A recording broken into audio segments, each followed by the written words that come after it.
নমস্কার, শেয়ারবাজ থেকে আমি Shashwat Mitra. What a day for India, what a day for market. প্রথমে ভারতের এই অসাধারণ ব্যাটেলফিল্ডে এই অসাধারণ পারফরমেন্সের জন্য আমাদের সেনাকে একটা স্যালুট। এবং আজকের প্রেস কনফারেন্স দুপুরবেলা যেটা 2:30টায় হয়েছে, যারা দেখেছেন আশা করি ভারতবাসী হিসাবে গর্বে আপনাকে একটা আলাদা গুজবাম দিয়েছে যে এটা আমাদের অনেক গর্বের বিষয় যে আমরা ভারতে জন্মগ্রহণ করেছি। সেই ছোটোবেলায় আমরা বলতাম না যে তোকে যেখানে ইচ্ছা যখন ইচ্ছা মারতে পারবো, সেইভাবে প্রায় সেনা পাকিস্তানকে বলেছে যে আমরা যখন খুশি অ্যাট আওয়ার উইল পাকিস্তানকে মারতে পারি। অ্যাট আওয়ার উইল, যখন খুশি যখন ইচ্ছা ট্যাপও করলেই মারব। বুঝিয়ে দিয়েছে যে সন্ত্রাসের এগেনস্টে আমরা কোনো কথা শুনব না, টেরোরিজম আমরা কোনোভাবে বরদাস্ত করব না। জয় ভারত, জয় ভারতীয় সেনা। প্রথমে এই কথা বলে এবার বলি আজকের market one of the best day in market. অনেক দিন পর 900 পয়েন্ট নিফটি। আপনারা আমার ভিডিও দেখেন, কিন্তু যারা আমার টেলিগ্রাম চ্যানেলের সঙ্গে যুক্ত তারা জানেন আমি গত 3 দিন ধরে কিভাবে আপনাদের প্রতিটা যুদ্ধের খবর, মার্কেট কি হতে পারে আজকে সকালবেলা, কালকে রাতের বেলা, তা নিয়ে আপনাদেরকে টেলিগ্রামে আমার যতটা মনে হওয়া আমি আপনাদের সঙ্গে শেয়ার করেছি। তাই আপনাদের যারা এখনও আমার টেলিগ্রাম চ্যানেলে যুক্ত হননি, আমি টেলিগ্রাম চ্যানেলের লিঙ্ক প্রথমেই ফার্স্ট কমেন্ট এবং কমেন্টস দিয়ে দিতে বলবো। আপনারা টেলিগ্রাম চ্যানেলে অবশ্যই যুক্ত হবেন। যেরকম আজকে সকালবেলা আমি টেলিগ্রামে 5-7টা শেয়ার আপনাদের বলেছিলাম আপনি একটু নজর রাখতে। প্রথমেই বলেছিলাম আইটি সেক্টর ভালো হতে পারে। আপনারা যারা টেলিগ্রাম চ্যানেলের সঙ্গে যুক্ত আছেন, আজকে তাদের কাছে অনুরোধ করব কাইন্ডলি সবাই একটু কমেন্ট করবেন যে এই মেসেজগুলো আপনারা পেয়েছিলেন, এতে আপনাদের সত্যি কোনো উপকার হয়েছে কি না। যেরকম বলেছিলাম আইটি উইল আউট পারফর্ম, কারণ ইউএস এবং চায়না চুক্তি হয়ে গেলে আইটির খুব ভালো হবার কথা, এবং ঠিক তাই হয়েছে। আমি 3টে শেয়ার আপনাদের বলেছিলাম যে একটু নজর রাখতে। সেই 3টে শেয়ার ছিল টেক মহিন্দ্রা, পারসিস্টেন্ট আর কোফোর্জ। 3টেই মানে পুরো আইটি সেক্টরের মধ্যে বলেন 3টে বেস্ট পারফর্মার। ব্যাংকের মধ্যে পিএসইউ ব্যাংকের দিকে নজর রাখতে বলেছিলাম, এসবিআই, ইউনিয়ন ব্যাংক, একটা 3%, একটা 5%। এলটির দিকে নজর রাখতে বলেছিলাম, এলটিও 5%। 2টো মেটাল এবং মাইনিং শেয়ারের দিকে নজর রাখতে বলেছিলাম, একটা এনএমডিসি 6% বেড়েছে আর একটা বেদান্ত 5% বেড়েছে। তো বুঝতে পারছেন যে আমি আমাদের জাস্ট একটা আইডিয়া যে সেক্টর কি হতে পারে। এবং প্রথমেই বলে দিয়েছিলাম কালকে নিফটি বুম হিসাবে খুলতে পারে, এবং যদি কোনো কারণে 650 পেরোয় তাহলে 800 এবং তারও ওপরে যেতে পারে। ঘটনাও দেখুন, যেই 650 পেরিয়েছে নিফটি 900-925 অবধি গেছে। তো শুধু মার্কেটের জন্য নয়, অ্যাকচুয়ালি বলতে পারেন একটু ইমোশনাল হয়ে গেছি। এটা ভারত তো দেশের থেকে বড় ইমোশন তো কিছু নেই। তো আজকের একটা মার খেতে খেতে বিভিন্ন জায়গায় যখনই হচ্ছে টেরোরিস্ট হামলা, এইসব খেতে খেতে ভারত আজকে যে মারটা দিয়েছে, আশা করি আরেকবার আমাদের এগেনস্টে কোনো হামলা বা টেরোরিস্ট হামলা এইসব করবার আগে যারা করছেন তারা আরেকবার চিন্তা করবেন, এবং করলে আমরা কি করতে পারি। আমাদের আনইকুইভোকাল যে স্ট্যান্স নেওয়া হয়েছে, any terror act will be taken as act of war. মানে টেরর যদি কেউ আমাদের সঙ্গে করে, আমরা সেটা যুদ্ধ হিসাবেই নেব, সেই গ্রুপের বিরুদ্ধে বা সেই দেশের বিরুদ্ধে। যদিও আমরা প্রথম থেকে বলেছি আমরা যুদ্ধ কখনোই চাই না। আপনারা যদি প্রেস কনফারেন্স ফলো করে থাকেন তাহলে দেখবেন যে যুদ্ধ আমরা চাই না, কারণ যুদ্ধ কোনো ভালো কিছু নয়। হাজার আপনি যাকে যাই বলুন, এই যা কথাই বলি, তাতে আপনার তো নিজের কিছু ক্ষতি হবে। যে 5 জন সেনাবাহিনীর লোক মারা গেছেন, এবং আমাদের দেশের বর্ডারে থাকা যে কজন নাগরিক, সাধারণ নাগরিক মারা গেছেন, তাদের প্রতি আমাদের সমবেদনা রইল।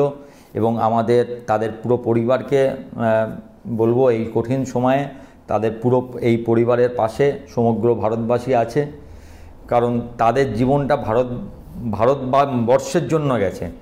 দেশের জন্য জীবন বলিদান তো সোজা কথা নয়। আমার আশা করব সমস্ত সেনাবাহিনী, সমস্ত ভারতবাসী তাদের পিছনে রয়েছে। তাদের দুঃখে আমরাও দুঃখী।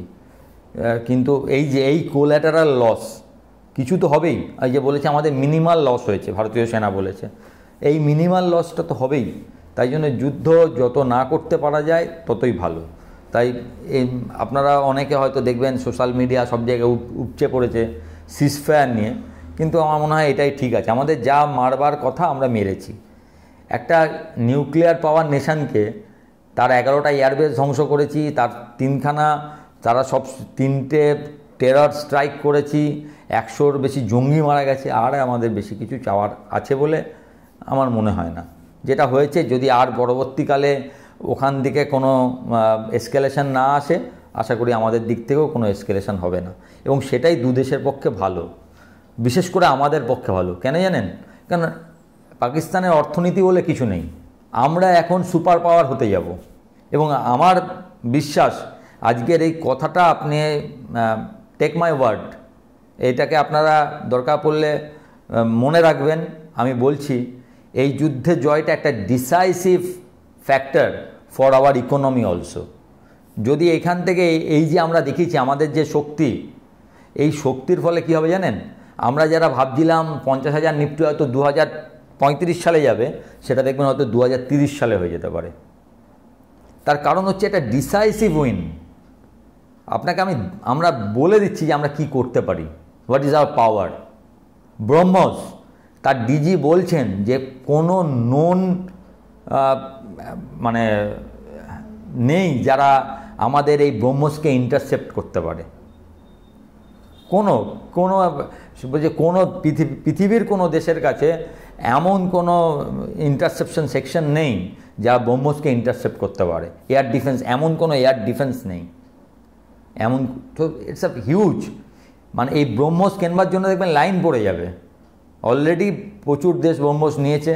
এবং আমি বলছি আমরা তো এতদিন ইম্পোর্টার ছিলাম, অস্ত্রের ইম্পোর্ট করতাম। আমরা এখন will be one of the greatest exporter of defence equipment. আমার কথা কিছুদিন পরে মিলিয়ে নেবেন। শুধু তাই নয়, যে দেশের ফুটিং ভালো আছে না, আপনি কোন দেশে কোন মাটিতে নাচানাচি করেন, যে মাটি শক্ত হবে যাতে আপনি দেবে পড়ে না যান। তো আমাদের দেশে ফুটিং ভালো, আপনি দেখবেন কত এফআইআই এরপরে আসবে ভারতে বিনিয়োগ করতে। মানে আমাদের অর্থনীতি একটা আলাদা জায়গায় চলে যাবে বলে আমার ধারণা। আই এম ভেরি হ্যাপি যে এই একটা জিনিস দেখানো হচ্ছিল বিশ্বকে, দেখো আমরা কোথায় আছি, হোয়ার উই স্ট্যান্ড, এটাও দেখাবার জোর আছে। আর একটা কথাতে দেখবেন সেনাবাহিনী জোর দিয়েছে, আপনাদেরকে এটা বলছি, মার্কেট কিন্তু এর সঙ্গে খুব রিলেটেড। আপনারা হয়তো ভাবতে পারেন এত যুদ্ধ এই ঘটনা নিয়ে বলছি কেন। এই ঘটনাটা একটা প্যারাডিম চেঞ্জ, এটা আপনাদের বুঝতে হবে। আমরা একটা জায়গা থেকে আরেকটা জায়গায় উত্তরণ করে গেলাম, একটা সুপার পাওয়ারের দিকে উত্তরণের প্রথম ধাপ এটা। এবং সেইটা শুধু হবে না, অর্থনীতিটা হচ্ছে মেন। এই যে অনেকে হয়তো ভাবছেন যুদ্ধ কোনোদিন অর্থনীতি ভালো হবে না, আর অর্থনীতিটাই আসল। যার অর্থ যার নেই তাকে কেউ পাত্তা দেয় না এই লেভেলে। তো দেশের অর্থনীতি ভালো হলে তবেই সে অন্য জায়গা থেকে পাত্তা পাবে। তো নিজের অর্থনীতি খারাপ করে লাভ নেই। তো এই প্যারাডিম চেঞ্জটা হতে চলেছে। এর ফলে আপনি দেখবেন যে কিভাবে আমাদের যে দেশীয় কোম্পানিগুলো আছে কত অর্ডার বাইরে থেকে আসবে। আমাদের একটা আলাদা জায়গা, রি-রেটিং বলে না, এটা হচ্ছে ভারতের রি-রেটিং। আমরা এতদিনে কোম্পানির রি-রেটিং শুনেছি, এই কোম্পানি এটা করছে, এর এবার রি-রেটিং হওয়া উচিত, কোম্পানিটা অন্যভাবে দেখছে। সেরকম এটা রি-রেটিং অফ ইন্ডিয়া বলে আমার মনে হয়। আমি তো খুবই আশাবাদী এই পুরো এই ঘটনায়। আমি শুধু পজিটিভ দেখছি, it's all positive for me. এর সঙ্গে আপনার যুক্ত হয়েছে একই টাইমে, দেখুন এইটাই বলে, আমি বলি না, একটা ঘটনার সঙ্গে পজিটিভ ঘটনা হলে আরও দুটো পজিটিভ ঘটনা আসে, আবার যখন দেখবেন নেগেটিভ আসছে তার সঙ্গে আবার দুটো নেগেটিভ আসছে। একই সঙ্গে চায়না ইউএস ট্রেড ওয়ারের কথা চলে এলো, দেখুন ওইটা আবার ট্রেড ডিলে পৌঁছে গেল। China US already trade deal করেছে, সম্ভবত ঘোষণা হবে বা বলেছে 30% মনে হয় দুজনে রাজি হয়েছে। ফাইনালটা আমি এখনও দেখিনি, মার্কেট নিয়ে ব্যস্ত ছিলাম। তো সব কিছু পজিটিভগুলো একসঙ্গে আসছে। হয়তো এই 2-4 দিনের মধ্যে হয়তো আবার দেখবেন ভারতের সঙ্গে ইউএসের ট্রেড ডিল হয়ে গেল। কারণ এত টেনশনের মধ্যে ভারত যখন ইউকের সঙ্গে ট্রেড ডিল সই করতে পারে, যেখানে যুদ্ধ মতো চলছে, সেখানে যখন মানে আমরা এখন মাল্টিটাস্কিং হয়ে গেছি। মাল্টিটাস্কিং মানে শুধু এই দিকে যে মাথা রাখবো তা নয়, আমরা ট্রেড ডিলে যাচ্ছি, সব দিকে যাচ্ছি। Huge huge huge for India. আমি আজকে সত্যি প্রচণ্ড খুশি, এবং সেই জন্য আপনাদেরকে এত কিছু বলা যে যে দেশ বাড়লে আপনার অর্থনীতি বাড়বে, আপনিও অন্য জায়গায় পৌঁছাবেন। এবং সত্যি কথা বলতে ভারতের অর্থনীতি যে ভালো, আপনি তো দেখছেনই আমরা কোথা থেকে কোথায় এসেছি। We are already 4th largest economy. তা সুতরাং ভালো তো হবেই। তবে আপনাদের কাছে আরেকটা অনুরোধ এই এর মাধ্যমে রাখবো, এই সময়টা কিন্তু চেনার যে কে আপনার শত্রু সেটাও চেনার। পাকিস্তানকে দেখবেন দুটো দেশ নিঃশর্ত সমর্থন করেছে, আজারবাইজান আর তুরস্ক। আপনারা যদি লাস্ট ইয়ার খেয়াল করেন, যেহেতু আমাকে এই মার্কেট দেখতে হয়, হোটেলিয়ার কোথায় কি চলছে, ট্রেড কী চলছে, এইসব দেখতে হয় বলে আমাকে সব সময় খেয়াল করতে হয়। কিন্তু সেই কারণে আমি তো খেয়াল রাখি, আপনারাও একটু খেয়াল রাখবেন। দেখবেন আগেরবার আমরা সবথেকে বেশি গেছিলাম হচ্ছে বাদুতে। বাদু হচ্ছে বাদু বলছি না, বাকু, সরি। আমরা সবথেকে বেশি গেছিলাম বাকুতে। বাকু হচ্ছে আজারবাইজানের রাজধানী। এখান থেকে লক্ষ লক্ষ লোক আজারবাইজান গেছে। তুরস্কতেও অনেকে গেছে ঘুরতে, ওয়েডিংয়ের জন্য, ডেস্টিনেশন ওয়েডিং সবের কারণে আমরা তুরস্কতেও গেছি। শুধু তাই নয়, 2 বছর আগে তুরস্কতে যখন ভূমিকম্প হয়েছিল, আমরা যেহেতু অতিথি দেবো ভব হিসাবে দেখি এবং বাইরের লোককে সর্বসন্তু নিরাময়, মানে পৃথিবীর সবাই ভালো থাকুক, এটা যেহেতু আমাদের ফিলোসফি, সেই ফিলোসফিতে সবথেকে বেশি এড পাঠিয়েছিলাম আমরা তুরস্কই। সেই তুরস্ক আমাদের সঙ্গে কি ব্যবহার করেছে, আশা করি ভারত পরবর্তীকালে এগুলো মনে রাখবে। আমরা অলরেডি মালদ্বীপকে দেখেছেন, লোকে মালদ্বীপ না গিয়ে মালদ্বীপে অর্থনীতি কী করেছি। তাই আপনাদের অনুরোধ করব, আপনাদের ঘুরতে যাবার লিস্ট থেকে অন্তত তুরস্ক আর আজারবাইজানকে বাদ দেবেন। আমাদেরকে ভারতীয়দের যে কি ক্ষমতা সেটা ওদের জানা দরকার। মার্কেট ভালো আছে, মার্কেট যদি অন্য কোনো ঘটনা এর মধ্যে না ঘটে, মার্কেট এখন আপাতত ঠিকঠাক থাকবে বলে আমার ধারণা। 25,200 আমাদের নেক্সট টার্গেট হতে পারে।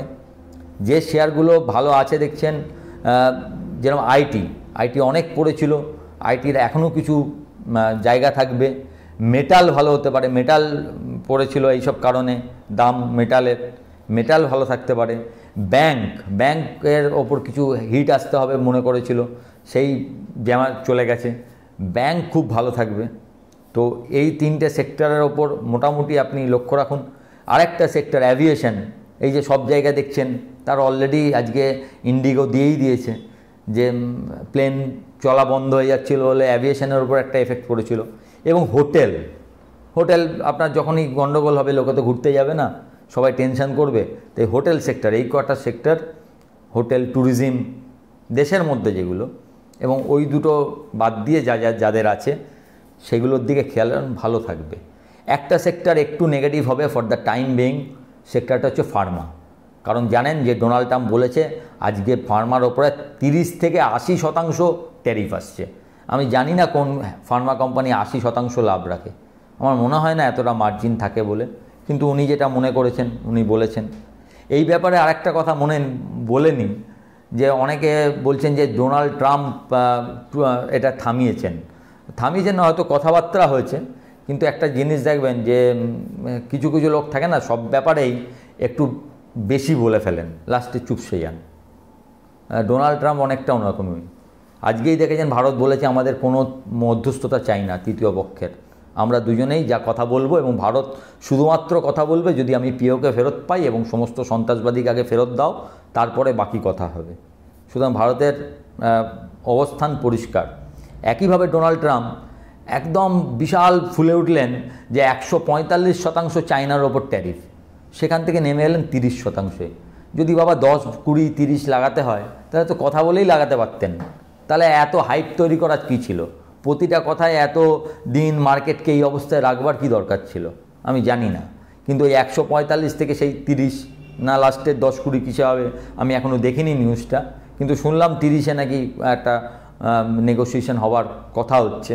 তাহলে 145-এ কোনো দরকার ছিল না, এতদিন মার্কেটকে এত টেনশনের মধ্যে রাখার দরকার ছিল না। তো এই ব্যাপারগুলো একটু মনে রাখবেন। আর মার্কেটের বাকি 5টা সেক্টর আপনাকে বললাম ভালো থাকবে। ক্যাপিটাল গুডসও ভালো থাকার কথা, এলটি তো অলরেডি 3600 টাকার কাছাকাছি। তো এই শেয়ারগুলো লক্ষ্য রাখুন। ফর দ্য টাইম বিং এই মুহূর্তে মার্কেটে যদি এই সংক্রান্ত নতুন কোনো খারাপ খবর না আসে, আমার মনে হয় মার্কেট ভালো থাকবে। আর আজকে এফআইআই ডাটার ওপর একটু লক্ষ্য রাখুন। এফআইআই আজকে কী করলো এটা খুব ইন্টারেস্টিং। আগের দিন দেখেছেন অত খারাপ অবস্থা, ডিআইআই প্রায় 7200 কোটি টাকার কিনেছিল। এফআইআই হয়তো প্রথম দিন একটু বেঁচেছিল, প্রথম ভালোই বেঁচেছিল, তিনটে মিলিয়ে 8000 কোটি টাকা। এই যা বলছি না সবই কিন্তু আমি আমার টেলিগ্রাম চ্যানেলে দিয়ে দিই। সেই জন্য বারবার বলবো আপনারা সবাই আমার টেলিগ্রাম চ্যানেলের সঙ্গে যুক্ত হন। টেলিগ্রাম চ্যানেলের লিঙ্ক প্রথম কমেন্ট এবং নিচের সেকশানে থাকবে। ভালো থাকবেন। আপনাদের সবাইকে ভারতবাসী হিসাবে আজকের দিনের শুভেচ্ছা। নমস্কার।